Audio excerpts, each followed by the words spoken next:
Yo, what's going on, Dragon Ballers? Welcome back to another video. Today I want to talk to you guys about how I would go about adjusting red going into the set 14 ban list. Red has been and is currently one of the strongest colors in the format, so it's pretty obvious that that's probably going to get adjusted in some way going into the ban list. So before we get into it, guys, if you're new here, make sure to subscribe, hit that bell so you never miss a video. And if you guys want to support the channel, there are many ways down in the description to do so. But if you're looking for custom sleeves, play mats, deck boxes, any of that sort of stuff, go to yourplaymat.com in the description below. The link will get you 10% off your order. The stuff there is super high quality. Posted my deck profile from a couple of regional weekends ago where I played my Crossworld sleeves they sent me. They're super high quality. I know people have been ordering from them and they're really happy with the product. Even got a few comments from the last video where people mentioned that. So pretty awesome stuff. 10% off your order if you're interested. Let's get into the video.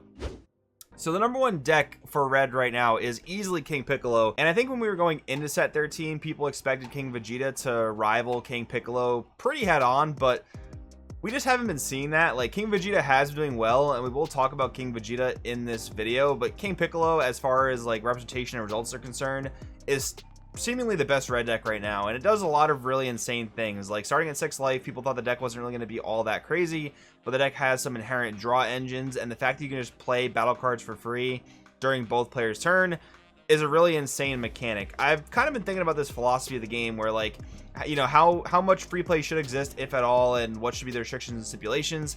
I kind of think, like, if you're a deck like King Piccolo that has the ability to free play so much, you probably shouldn't also be able to have like an insane hand size. So that's how I'm going to talk about adjusting King Piccolo.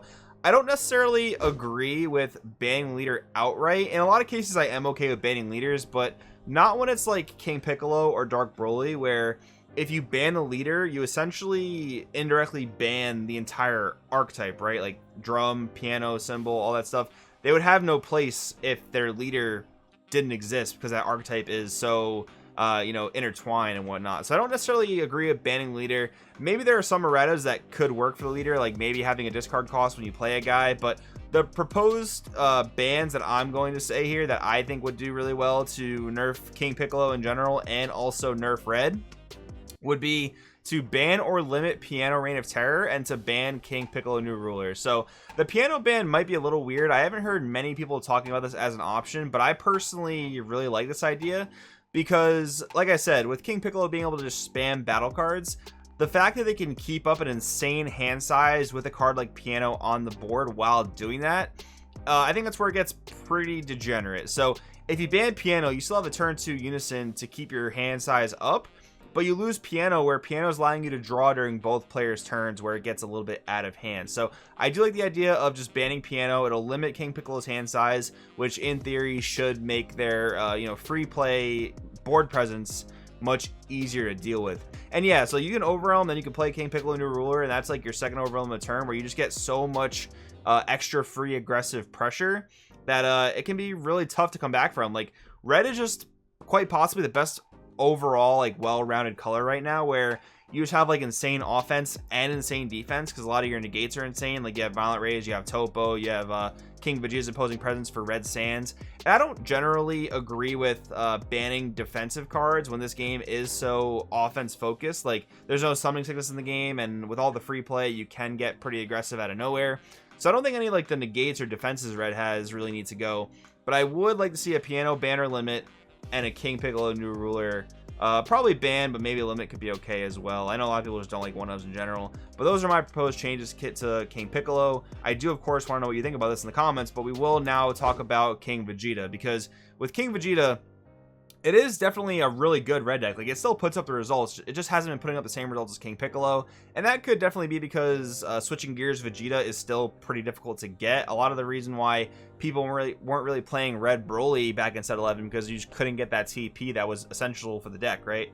So with that in mind, King Vegeta might just step up and be the best red deck by default if it also goes untouched. Now, I do think King Piccolo New Ruler ban is a pretty decent check to red in general, so that would also help reduce the power of King Vegeta, especially the more Unison-centric builds that focus on Piccolo Jr. Unison and Jiren Unison per se.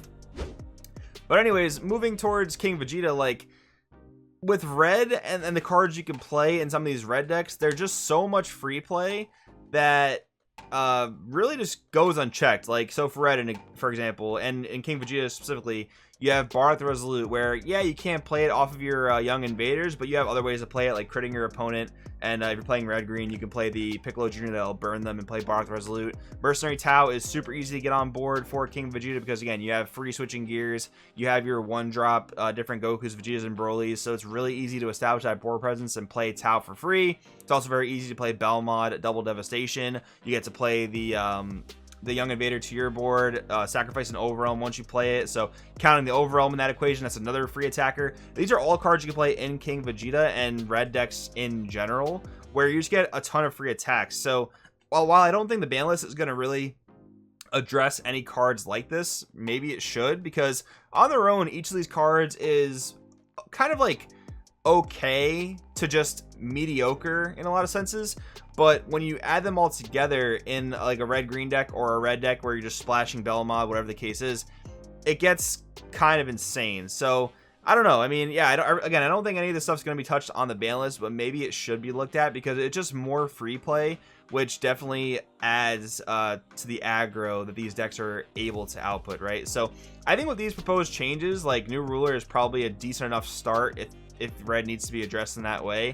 And then, you know, as future time goes on, if something insane comes out with all these free plays, and if Bandai is willing to do an emergency ban list, if that's even needed, I'm just kind of speculating different scenarios in the future. I'm not even saying that it's needed. And I probably should have started the video with this, but I'm just kind of speculating future things, and I think the format's still in a relatively good spot, but I think that the goal of the ban list should really just be to pull back on some of the more insane things that are happening in the format, like Dark Broly going wide and tall with 30Ks, like Mecha Frieza being able to abuse United Assemble and play an insane amount of extra cards for free, like the value they get off of Final Spirit Cannon and Vegeta's Final Flash, and some of this, like the insane pushing power that Red has inherently.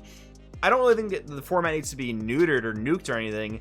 I just think if you pull back on some of that insane stuff, then the next subsequent sets don't have to power creep quite as much. Like, to a degree, you have to have power creep so new sets will sell and new themes will seem interesting.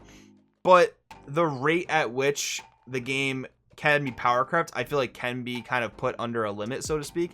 And I feel like if that's able to be done, that's just better for the game overall. That's just my opinion, guys. I know a lot of people have had some pretty interesting comments for these videos I've been doing, but again, these are just my opinions on what I think would be the best route to go with nerfing some of these decks. I always want to know what you guys think down in the comments below, so feel free to let me know.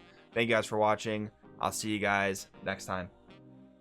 Alright, now that you guys finished watching that video, they should have never banned fucking Child's Wish. They shouldn't. Super Shadow was the best deck in the game. Super Shadow was the best!